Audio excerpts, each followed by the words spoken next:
Welcome to this episode of Eureka, and we are going to have a very interesting conversation with Professor Sarit Kumar Das, who is the director of Indian Institute of Technology, Ropar, one of the newest engineering institution in this country under the umbrella of Indian Institute of Technology, but then which has been ranked 9th in the national ranking framework under his able leadership. Thank you, sir. Thank you for being with this show. But before we proceed to discussing with him, we'll take a short look at his brief profile.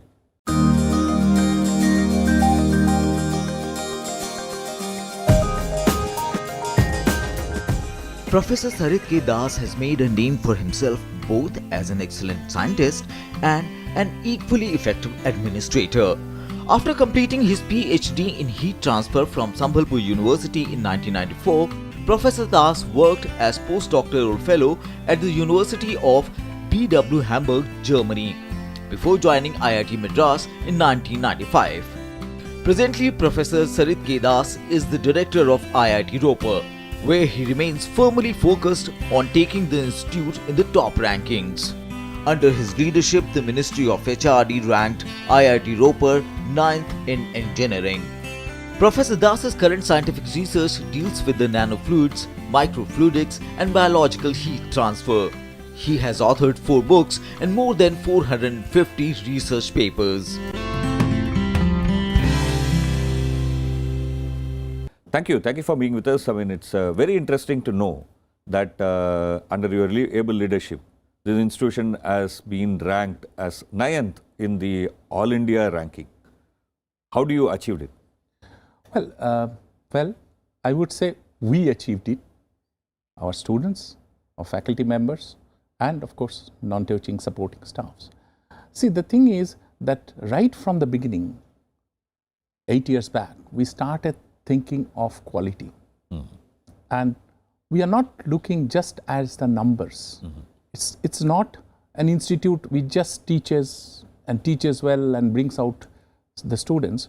The research, which is an important parameter today for any university, it has put emphasis right from day one. And that's how the synergy between research and academics have been built right from the beginning in such a way that it has come out as 9th. I would say that's the key.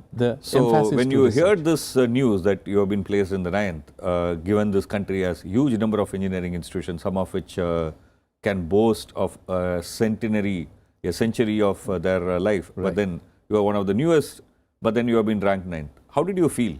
What was your emotional reaction to this? In the hall, when it was announced, I was elated. But I think at the same time, I kept in mind 2 things. Still, I'm not breaking into the old IITs. See, old IITs 1, 2, 3, 4, 5.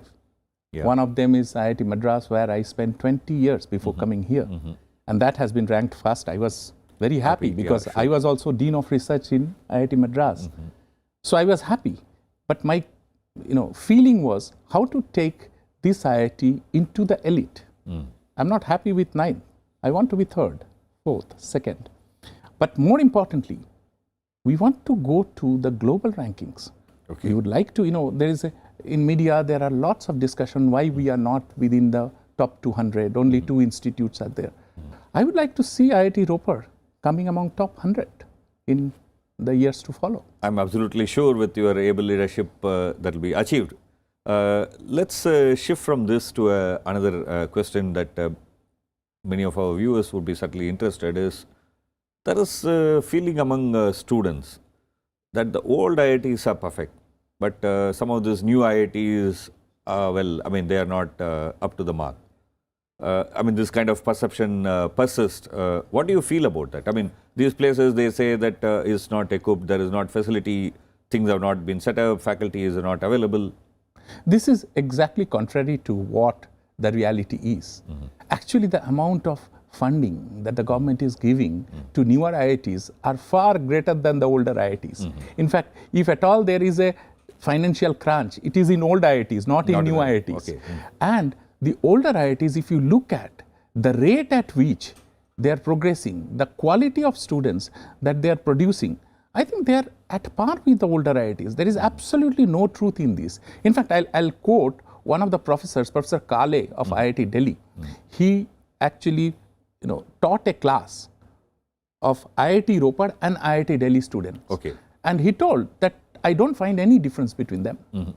And let me tell you that today, in terms of research output, in terms of the potential of the students that we breed, I think we are at par with IITs. And most importantly, when it comes to faculty members, Okay. I, being a faculty from IIT Madras, I won't take anyone who does not qualify for IIT Madras. Okay. That's a kind of benchmark that you Yes, would because keep, because all the new IIT directors, they are coming from the older IITs, and they would like to keep the same standards, and we are keeping it. So I think there is no truth in this. This massive Perception expansion of has, this is a second grade IIT or less perfect IIT and so on. I think these are misconceptions. like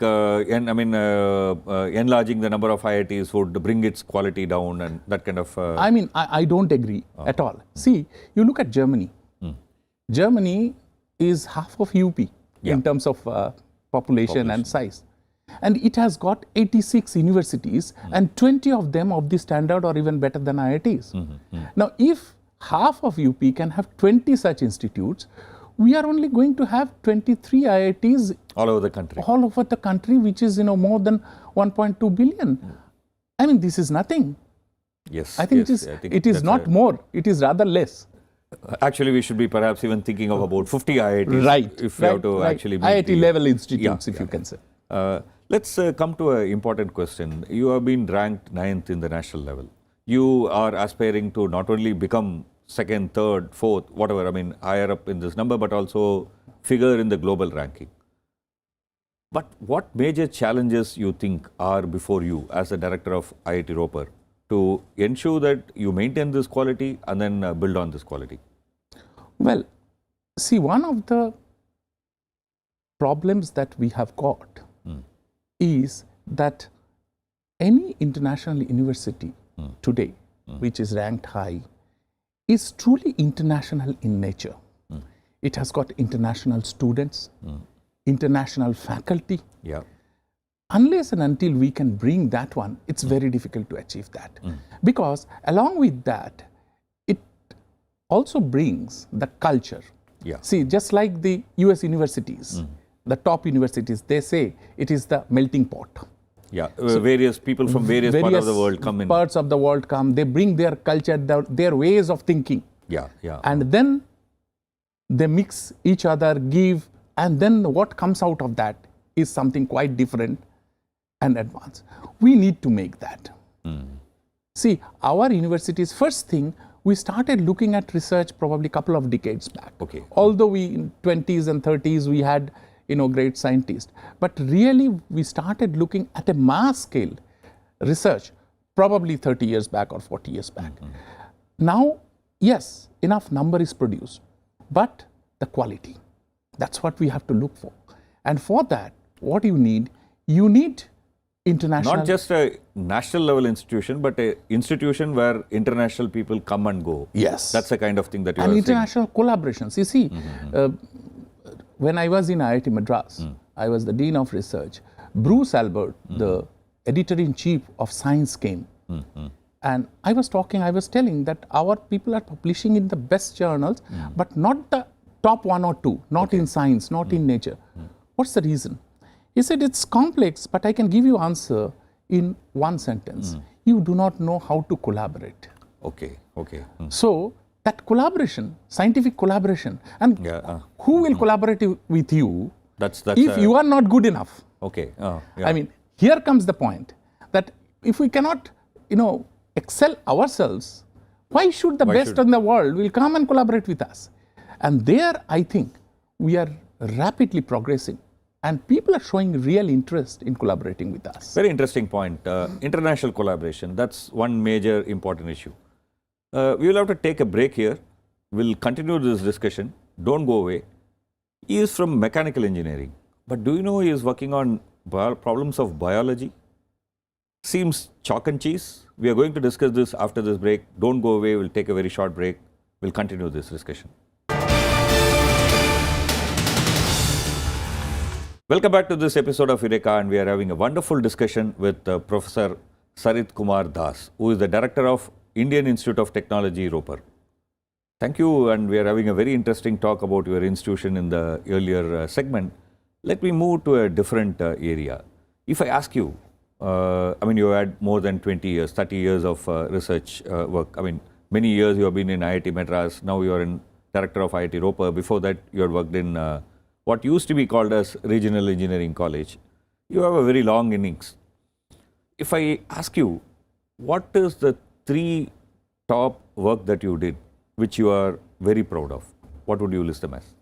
You see, I started with something called heat exchangers. Okay. It's an equipment we use everywhere. Car radiator is a kind of heat exchanger. Then we, in refrigeration, in air conditioning, we use heat exchangers. In industries, we use heat exchangers. Wherever, heating and cooling is involved, we use this equipment.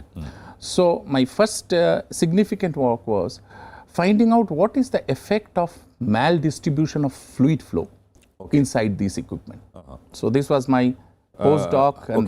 And, how the fluid, if it gets maldistributed, what is the effect of that? So meaning that in some place it goes lot and some place it goes less? Yes. In fact, I can tell you one very interesting work with respect to this I did. There was a malfunctioning of the radiator of Arjun tank, Okay. India's weapon. And I had to analyze. And I found out that this is the reason, the maldistribution. Okay. And so one of the dimensions were increased by 10 millimeter. That's it. And that's it.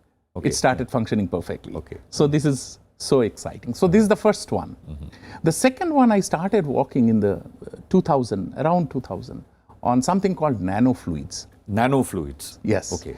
And in fact, I have written also book on nanofluid, which is, nanoparticles suspensions, very tiny particles. If they are suspended in fluid, the fluid gets some interesting characteristics. But why do you need to put a nanoparticle in a fluid? What will happen if it is just any other smaller particle? See, I was looking at the application of fluids in cooling us, cooling of say electronic chip cooling or cooling of radiators. The problem there is, see, nature has given you a fluid. Okay. Its properties are fixed. See, it's say heat conduction capability. It is fixed. You can't change it. You can't change it. Right. The thing is, the way we can change the capability is by putting particles. This So is basically you take a fluid because it can move fast. Yes. You add some nanoparticles so that the heat conductivity can become more. So it can absorb more heat. Actually, I will put it this way. By putting particles, you can increase conductivity. This is nothing new. It is known for 100 years. Yeah. But there is problem. If you put normal microparticles, what happens? These particles settle down. Okay. They start, eroding your pipes, interfering with your equipment. Okay. What was found out that instead of normal particle, if you put these nanoparticles, which are very tiny, you can get rid of these problems. Okay.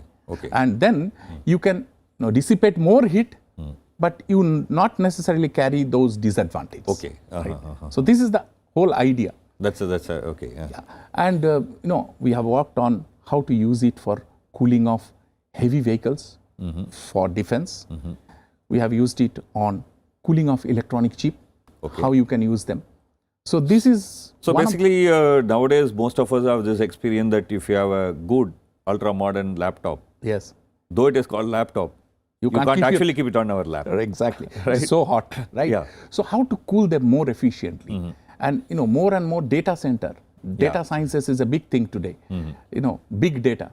Now you have to keep them in huge computer storages, and they have to be cooled properly. Yeah. That's So right. this can be a fluid, future fluid for cooling that. So this was my second. So there's some kind of a smart fluid. Yes, it's a smart fluid because it cools more where the temperature is higher. It cools less where the temperature is lower. This is a characteristics which I discovered. Okay. And well, that's why this particular, there is a lot of interest in this particular fluid all around the world. So this is my second area. Second. And the third, very interestingly, I have started working on biology. Biology. Yes. You are from mechanical engineering. Right. Mechanical engineering immediately brings to our mind, gears, lathe, what not, some machinery, some nuts, bolt, grease. Where does biology come in? See, I mean, the world of science has changed. See, today, that kind of boundaries that, mechanical engineer means this is slowly becoming blurred.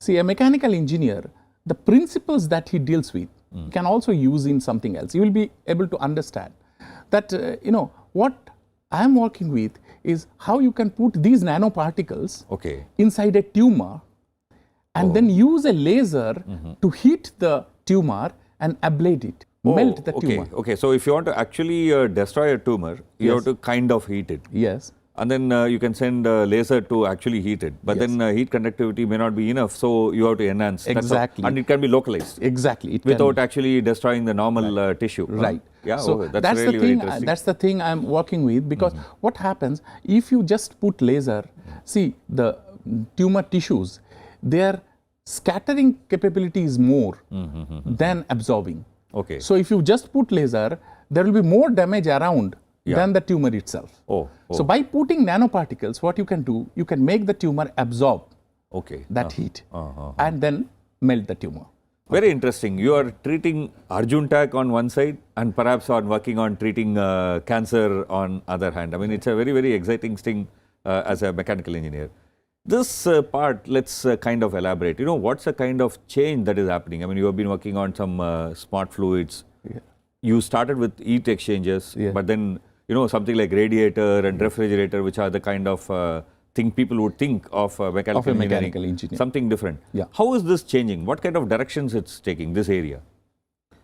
Well, all these areas, if you see, the progress is so rapid.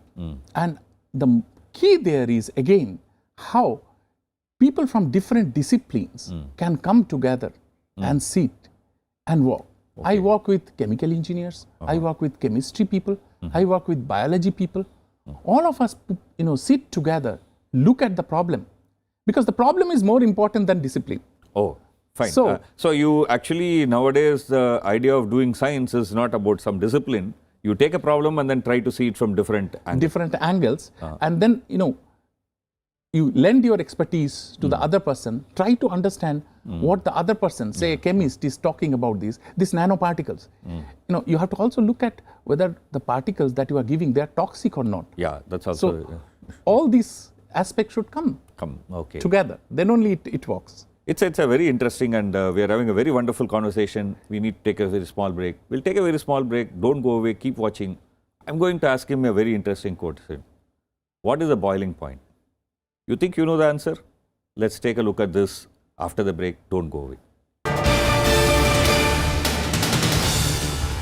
Thank you, and we are having a very wonderful discussion with Professor Sarit Kumar Das, Director of Indian Institute of Technology, Ropar.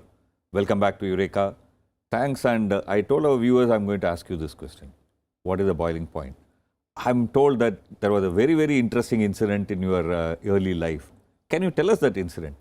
Yeah, this is what shows how a small question can trigger the inquiry, the inquisitiveness in a student, and which leads him towards science. I was in, I don't remember, it must be 6th or 7th standard. 6th or 7th standard, yes, that early in your life. That early. And one of my teachers, I still remember him, Sri Devi Prasad Roy. Devi Prasad Roy. Yeah, he asked me a question in the class, not me, to everyone, and I was the topper in the class. So I was expected to answer. He asked, what is boiling point of a liquid? So immediately I put my hand and I stood up and said, well, it is a constant temperature at which a liquid boils. Yeah, if I ask anybody what is the boiling point of water, the immediate answer would be 100 degrees. Right. So what's wrong in it? There's nothing wrong, but it's not sufficient.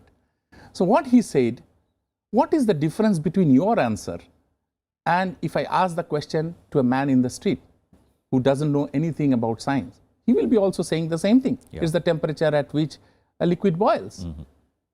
Science is not just observing. Science is about going beyond that. You have to bring one more thing, which is pressure. Because if you don't talk of pressure, boiling point has got no meaning. Because the same water can boil at 50 degree, 100 degree, 150 degree. Depending on the Depending pressure. on the pressure. Now, unless your definition includes pressure, it's scientifically not correct. So, when you think of science, don't just think of what you see, think of what is there beyond that. That's a very, very interesting point. I mean, in fact, the pressure cookers works like that, right? I mean, Yes, yes, you yes. artificially change the pressure inside. Exactly, So you are exactly. changing the boiling point of whatever liquid that you are putting Yes. inside, and then you are achieving See, a. my approach towards looking at science, its problems, changed from that day. That's and, a very. and that's how, and that probably inspired me to become a scientist, where I was not just reading what is written in the book or what people say, but I'm trying to understand what it is, going deeper and deeper into it. Yeah. Actually, if one looks at your life profile, you studied in a school outskirts of Calcutta, and then you studied in one of the state universities, Sampur University. yes. But then today you are the director of the prestigious institution IIT Ropar. There are many students who think that if they can't get through IIT, that's the end of their life. Absolutely. I mean, this is, I don't want to say, but this concept is nonsense. See, the thing is, it doesn't matter where you come from, and which school you come from, or which state, or which corner. I come from Northeast. My hometown is Tezpur. Tezpur, in Assam. So, that's not important. What is important, what you do. So, I also, like many of you, appeared in IIT test. I got a rank, but the rank was not very good in those days. And so, I didn't get a branch that I liked. And so, I didn't go. I went to a state university. I studied there. And then, I started teaching immediately after master degree in Regional Engineering College, Rourkela. And while teaching, I took this opportunity and did my PhD. I don't have a PhD from MIT, Stanford, Berkeley. Yeah. I did it here in Sambalpur University, right? But, well, I was invited in MIT as a visiting chair professor. So, that's what I am trying to tell. So it is not where you are from that is important, but what you are going to become is what is more What important. you are doing, Yeah. what you want to be. That's what is more important than the school or the region or the institute that you come from. Another thing, many students, particularly parents, are also, into in these days is forget about your 11th and 12th. Concentrate only on preparing for IIT entrance. How do you look at this kind of approach? I think this is atrocious. It is bad for the student. In fact, I remember when I did 11, 12, I read history of Bengali literature with equal interest as I did physics or chemistry. I enjoyed it. In fact, I might not have done anything on that, but I read it with interest. I read things outside that also. I mean, I read, scientific articles. I understood very little in those days, but I read them. It was exciting about what is coming up. That was, electronics was on the up. Yeah. So I was reading about that. So, frankly speaking, they should be left, free to have the things outside that. Otherwise, you don't develop a view. And even in IITs, we find this problem. You have, heard in last couple of years, the students are failing first year in the IITs. Now, such bright students, how can they fail? The reason is they do not know how to organize themselves. They were always, designed, spoon-fed, and their plans, study plan, everything was made either by coaching class or by, parents or by your private tuition. And when you come here, you do not know how to organize yourself. But we never had that problem because I always organized my, studies, whether it was 10th, whether it was 12th or in the BTech. Yeah, that's a very interesting point. And then there is one more question that I want to ask, which is again, most people have this feeling that most students who pass through IITs do not stay in this country and contribute to this country, but then they just fly away and then make their own life, which may not be perhaps not wrong, but then the country is not benefiting from that. I mean, how do you take this view? I think if you would have asked this question 30 years back, I would have been worried because that was the story. Right? In fact, one of my friends said that, look, what to do? There are no opportunities here. So if there is no brain drain, there will be brain in the drain. Okay. So that's what he was saying. But the story has changed now. Now the bright spot of the world is India. And the attitude of the IIT students have also changed. See, around 1997-98, I taught a class in IIT Madras of 85 students. Okay. 67 of them went abroad. Okay. So 67 out of 85. 85. And I was really devastated. I said, what am I doing? Whom are we teaching? But the same class, same subject, I taught in 2010 or 11 when there were 121 students and 19 of them went abroad. 102 stayed in the country. That's a change that That's the change I could see over the last 2 decades. And today, I'm not bothered. Few students are going there and they're also coming back. Yeah. In fact, I, as a director, I have recruited at least 25, 30 students who have done their postdoctoral or doctoral abroad and they would like to come back. And I have taken them back. Yeah. So that worry doesn't exist anymore. That's an interesting note to end this today's discussion. We could have continued this discussion. There are lots of interesting areas we could have explored jointly, but then time is a limit, and then we have kind of exhausted this today's availability. Thank you for being with us. It was a very wonderful discussion that we had today. Thank you. Keep watching Eureka. We will meet with a conversation next week, same time. Keep watching Eureka.